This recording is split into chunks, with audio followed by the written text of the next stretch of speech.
Ciao, ciao, ciao. Hello, wedding and event pros. Felici Friday. Oh my gosh, we made it through another week, you guys. The fifth month of the year, 2020. Wonderful. I talk about it pretty much every Facebook Live. The floodgates are open.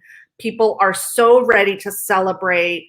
I was talking to some wedding professionals last night in one of my groups, and people just want it all. These clients that are coming in, they want to see it all. They want to do it all. I kind of, every time I come on, talk about it's like being on a diet. The last 16, 18 months has been like being on a diet. And then you have your cheat day and you go to a buffet and you're like, I want this, I want that, I want this, I want a burger, I want lasagna, I want the pasta, I want the egg rolls.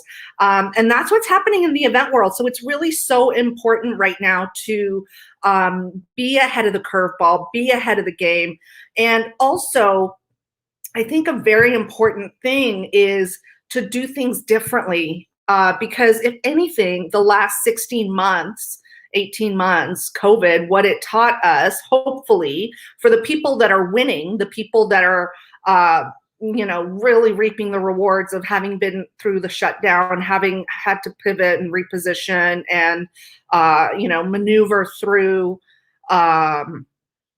just everything with COVID, right? Like through all, like jump through hoops. I guess that's what I'm trying to say.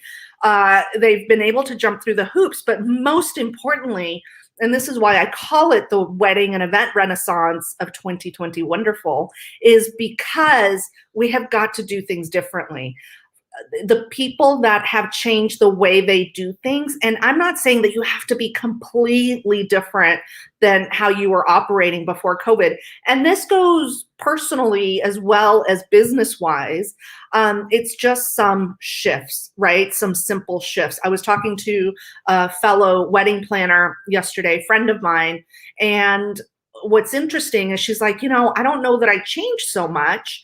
The last year or so was very difficult, and mentally, all of that, like, how are we going to face these challenges in the future, the uncertainty. But the distinction as I continued to talk to her was that it doesn't have to be huge changes. If for her specifically in this conversation was, she knows what kind of clients she wants to work with. She has let go of the feeling of, I have to work with everyone. Life is too short. We want to enjoy our industry. And we can work so hard. That's one of the challenges of our business, is that we are so heart-centered, and we put 1,000% of our energy and our talents and our knowledge and our experience and our like even losing sleep to make events happen, that sometimes we forget to take care of ourselves. And it is so important. If there's one thing that you want to do differently, is we want to put ourselves first. How do we want to run our business? Be in a proactive situation, really look at our goals and really work towards what those goals are, instead of just trying to do it all, trying to please every client, trying to take every client, and be a little bit more strategic to what really benefits us personally, professionally, business, and health-wise, and all of that good stuff. So even if the one shift is attracting or really aligning yourself with perfect clients, I think that is the win, right? That is the win, knowing what your goal is. So that's why I wanted to talk today about showcasing your wedding and event business. And on Tuesday, for you guys that watched the live, I was doing a showcase for the wedding blog that I run here locally. And it was for a brand new venue, and we wanted to keep it intimate. It was about 30 to 45 wedding and event professionals that we invited. And it's a brand new venue that nobody had heard of. They opened, they had gotten all their permitting and everything February of 2020.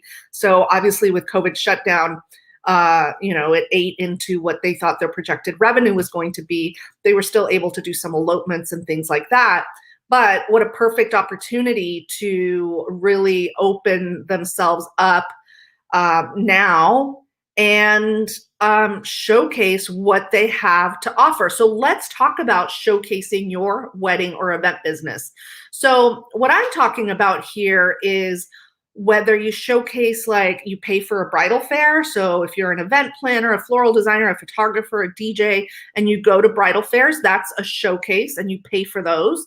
And then there's also showcasing for event professionals, like what we did on Tuesday, which was for a venue. We had a bartending service there. We had a gelato guy there. We had charcuterie there. A floral designer was there. A musician was there. So really creating an event. The invite list was event professionals, so they could see what the venue would look like and experience it, talk to the owners, and network. It's such a great opportunity to network. And let's talk about the reasons why, and then the third type of showcasing would be something just like what I described, but not for event professionals. So you could showcase, for instance, at a festival, or like here we have the International Film Festival that comes January, February, and local restaurants or caterers will showcase their food for one of the nights, or in the VIP tent. There'll be, again, usually food and beverage, or sometimes it's the rental company. So that's a type of showcase as well, for non-industry, non-event people, to get other, potential clients to see what you have to offer and put your name out there. So showcasing is typically like a trade, or you pay to showcase your services. And I do a lot of nonprofit events. I do a lot of festivals. I do a lot of event and vendor showcases. And I see these pitfalls. And that's why I want to talk about it today, because they're so preventable. And if you avoid them, the win for you, for your business, for your return on investment is humongous. Okay. So let's talk about, first of all, reasons why it's important to showcase. Why would you want to showcase? And especially in event vendors, because what it is we create experiences, right? It's hard to have just photos of others who have products. So for instance, as an event planner, I create experiences. I put together a team. I, create the flow of the event, the logistics, come up with the type of music, the type of entertainment. That's what I do. They're all like these innate, intangible, opportunities or experiences, immersion. That's what I do. So just having photos of that, oh, that's a pretty table, oh, that's a nice linen. Sure, that can go into design a little bit. But when I found out the importance of showcasing is because I had paid for an ad, and a print ad in a magazine, and it wasn't getting me the type of clients that I wanted. I realized that, just one picture saying, hey, I'm the best event planner in the area, or I specialize in these kinds of events, didn't necessarily attract any business for me. Where investing my money into showcasing, investing my talents into showcasing, creating these experiences, whether it was for, nonprofit events, event professionals, or I don't really do bridal fairs, but I know that's that varies based on where you work, where you live, where your area is.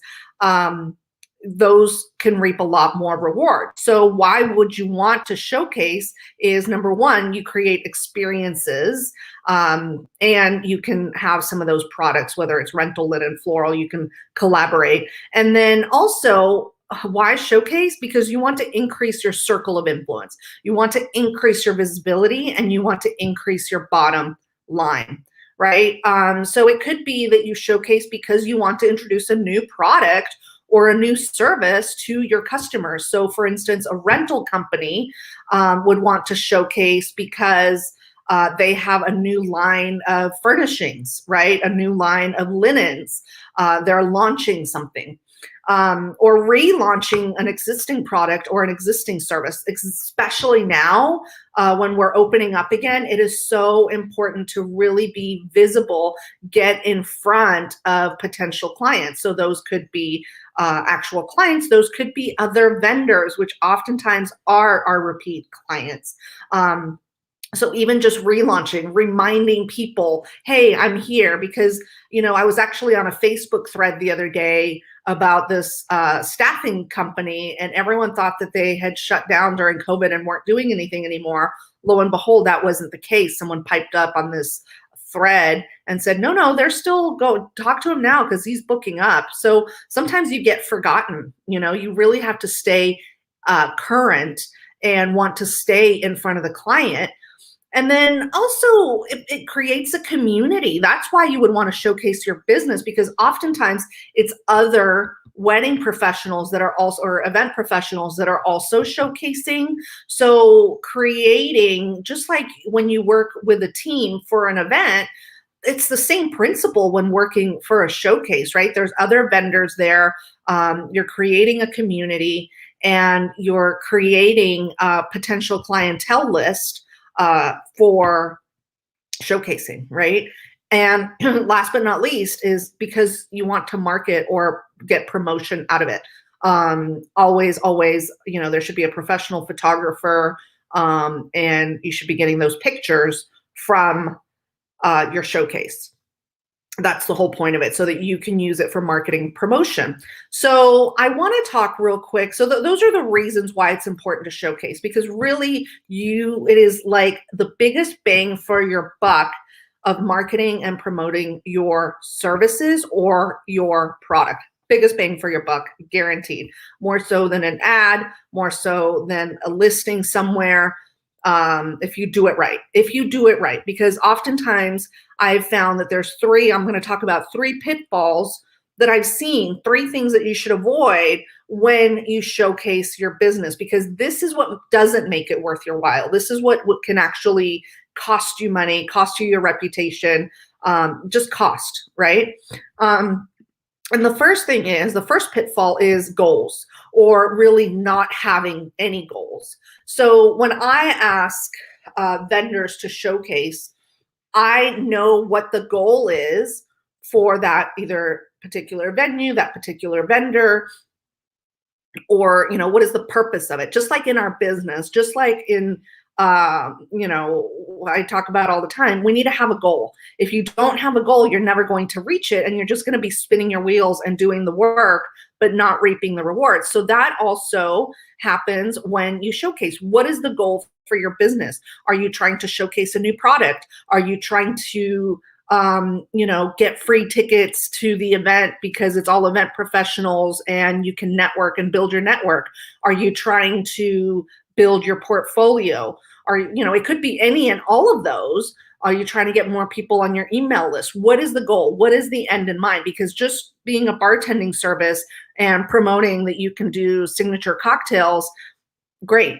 But what is the goal in that? What are you trying to do when you're, creating this showcase at these wedding fairs or event showcases or what have you, right? How are you going to continue reaping the rewards? What is the goal? What is the whole purpose of showcasing? And oftentimes I see vendors just saying, yep, sure, I'll do it.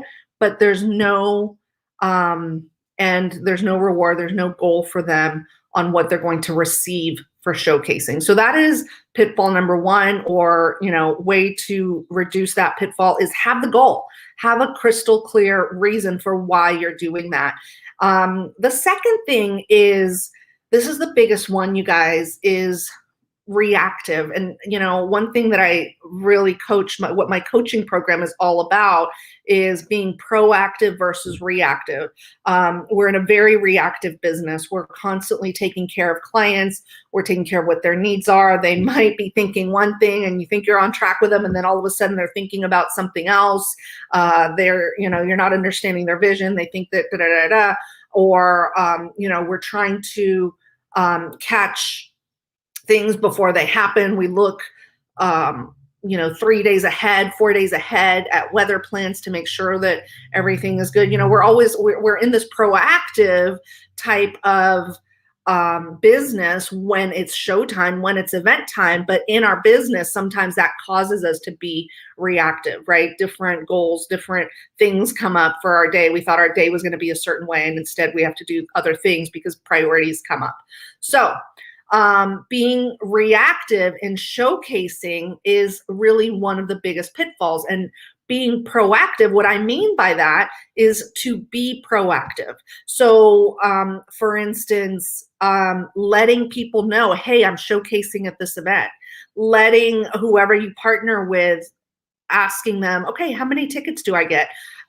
Instead of just being behind the bar, bartending, if you're a bartending service, or if you're a musician or what have you, having the opportunity and asking for the opportunity to be out there and mingling with those wedding and event professionals or the audience that's there, so that you're not just being heard as the musician. You want to be out there because the whole name of the game is to proactively get contacts, right? The money is in the email list, you guys. The money is in your contacts. The money is in your email list, in the way that you promote yourself proactively. So again, so for instance, and I think I've talked about this in a previous Facebook Live, but I've seen, like I was talking about, I've seen many times where there's been restaurants that have showcased for different festivals, right? Or wineries or things like that. And great, you pour yourself a glass of wine, or they pour you a glass of wine, and then you walk away, and then you go to the next event and you forget who that winery is. But the whole point, if you're that winery, if you're that restaurant, is to get them in the door of your location, right? Like I did a festival one time where the restaurant, the smartest thing they did was they had these coupons and said, hey, come in for a free appetizer, expires on this date. So that's what I'm talking about, reactive versus proactive. The proactive way is to get people to contact you for a reason, to get them to come into your venue, give you a call, give them a reason to contact you. So if you're doing a bridal showcase and you're a wedding planner, chances are that people will just walk by your booth. There's a lot of DIYers. They may not be looking for a wedding planner. They're just looking for free ideas. But what can you do in your business to actually talk to these people and talk to them and say, oh, no, you do need a wedding planner. So those people that are thinking they're DIYers are actually getting free education and really understanding the value in a planner. I was just talking to someone the other day who said she's done 6 bridal shows and she hasn't gotten one client out of it. Well, that's because she was sitting there waiting for people to call her, and that's not how it works. You have to be proactive. So that's the second pitfall, is figure out what is the way that you can be proactive so that you can keep the communication going with that audience that is there, right? Get them to call you, get them to come in. Even the bonus really is you get their contact information. That's really the key, versus just the coupon of, hey, come in for a free appetizer to our restaurant. Why not make it a raffle saying, hey, you give us your contact information and we will have a dinner for gift certificate for you. The drawing is this date. So that's really the proactive way to do it. So that's pitfall number 2, being reactive versus being proactive. And then pitfall number 3, and I see this often, is the actual mindset of showcasing. Oftentimes, and especially right now, when I did the showcase on Tuesday, people were saying, oh my gosh, I'm too busy. There's no way I could do this. Specifically, there was a floral designer who was on the fence about doing it, and we talked to her. And, we know that there's a huge, there's costs involved and a huge amount of time. It's an investment, right? So anytime that you're investing in your business, you want to make sure, even if you're doing it for free, again, that goes back to the goal. What is that return on investment? And so the mindset of being too busy, or it's too expensive, or I don't have the time, or I don't have the money, that really will cost you more than it will reward you. And with this particular floral designer, we were able to team up with actual floral purveyor so that the cost didn't come out of pocket for her. It was just going to be her time investment. And talking to her on Tuesday, she was just so excited that she had done it. She had met 20 brand new people that she can add to her email list that could be potential clients. So, what is that return on investment of talking to 20 brand new potential clients? And furthermore, something that I offer anyone who showcases for the blog for any events that I do is I guarantee that they're going to get the email list of the attendees that were there so that they can proactively market to them. I feel that that's the least I can do. And oftentimes people don't do that. So even if you're doing a bridal fair, going back to the bridal fair thing, more often than not, you're paying for a booth to be at this bridal fair. What are you getting in return? And it better be the email list of anyone who purchased a ticket to go there. It better be an email list of anyone who has showcased at that event. And collaboratively, you're definitely proactively, if you're marketing proactively, getting some business out of the time, the money, and the investment that you put into that bridal fair, right? So taking that out to whether you're showcasing at just for wedding and event professionals, if it's part of an organization like ILEA, like WIPA, something like that, is being on top of the mindset game of what am I going to get out of this? This is an investment. What are my goals? And how can I proactively get more from what I'm about to do? Not just do it and forget it.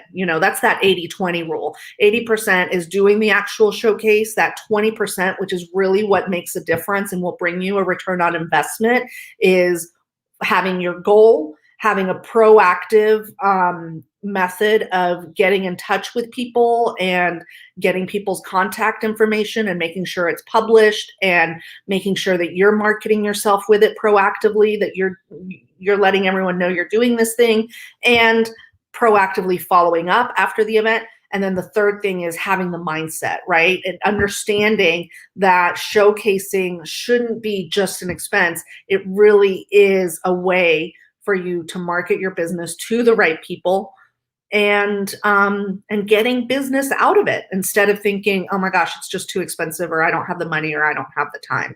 So try to avoid those three pitfalls, because what happens once you do those three things, once you have the goals, once you have proactively marketed yourself and gotten your return on investment, and once you have the mindset, the third thing, the mindset to really have successful showcases, the rewards are immense, because it's going to increase your client base, whether it's brides and couples from a bridal fair, from a wedding fair, or other vendors. You're going to increase your client base, right? So you're going to get more email addresses. You're going to have more contacts. You can get more followers on Instagram. How can you increase that client base? You'll increase your bottom line, right? Even though it's an investment in your business to do these showcases, put that into your budget. Understand how many of these showcases you're able to do with your business. How many can you commit to per year, and be crystal clear on which ones they are, and then increase your bottom line, because proactively you're going to get the business that you're looking for. So each showcase should be a minimal cost for the return on investment that you're going to get out of it. And then making sure it's the right ones, right? So attracting those perfect clients. Why would you do a bridal fair if you really want to do corporate events? So really think about who those people, those attendees are, what's the purpose of the event, so you can attract more of those. And then the other reward with successful showcases, once you get rid of those three pitfalls, is that it gets the ball in your court. Be proactive, get that email list, reach out to people, follow up with people, see when you can work with them again. But it gets the ball in your court. You're in the driver's seat, not just, hey, I showed up for this event, I'm out of here, and never follow up with anyone. And then I think the most important thing, the most important outcome with successful showcases is that it makes you a visible leader. People will remember you. They're going to see you at your best. They're going to see the work that you do. You're going to be visible. You're going to be in front of the right type of client. Again, whether it's at a bridal show, wedding fair, a venue showcase, vendor showcase, any of those organizational showcases. And it shows you as a leader, like you are an action taker, you're a mover and a shaker, and you're part of the community. And being a visible leader is more important than anything in our industry, because you want to stay visible, you want to stay current, and you want to stay ahead of the trend. You want to be seen as someone who leads the pack.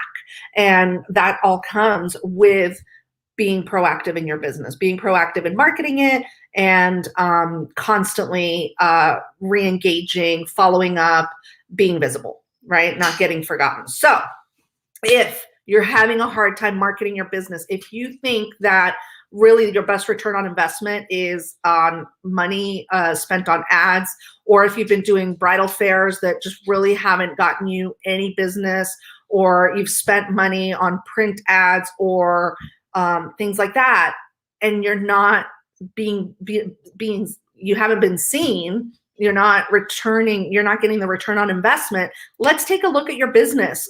Set up a call with me. Go to zoefelici.biz/apply, and let's figure out what's going on with your marketing strategy and how can you showcase your wedding and event business so that it is a win-win for you, so that not only does it pay for itself, but it pays for itself 100 times over. Go to zoefelici.biz/apply. Let's take a look at your business, see what's working, what's not working, what you really want to get out of it. If I can help you get there, we'll take a deep dive, see how I can help. If I can't, that's totally cool too, but it's going to be the best 45 minutes you'll ever spend on your business, guaranteed. And I look forward to seeing you guys with that. zoefelici.biz/apply. It's free to you. Complimentary, 45-minute, maybe allow up to an hour for us to chat about your business and really get a good look at what's going on and how we can tweak it to make it uncover 5-figure months, you guys. Even if you're making 5 figures a month right now, let's double your money, because there's money hiding in places just because we need to tweak a couple things: systems, processes, mindset, workflow, goals, whatever the case might be. And go to zoefelici.biz/apply. It'll take you to a quick form to fill out. Pick a time that works for you. Like I said, allow 45 minutes to maybe an hour for us to chat, and make sure you're distraction free, because this will be the best 45 minutes you'll ever spend talking about your business. So be distraction free, be ready to take a deep dive. And then after you fill out that form, it'll take you to a quick little form to fill out that's just going to give you a little bit more information so that I can get to know you better before our call. And then I'll call you at the time you requested. Be available, be fully present, be ready to take notes, and be ready to really take action and have some breakthroughs that are sure to uncover 5-figure months right now during the wedding and event renaissance of 2020. Wonderful. All right, you guys, I hope that was helpful. Showcasing is really something that needs to happen, especially now more than ever when there's so much competition. Do it the right way, and I swear to you, you're going to have a 6-figure a year business. zoefelici.biz/apply. I'll see you guys tomorrow for Social Media Saturday. Ciao, ciao for now.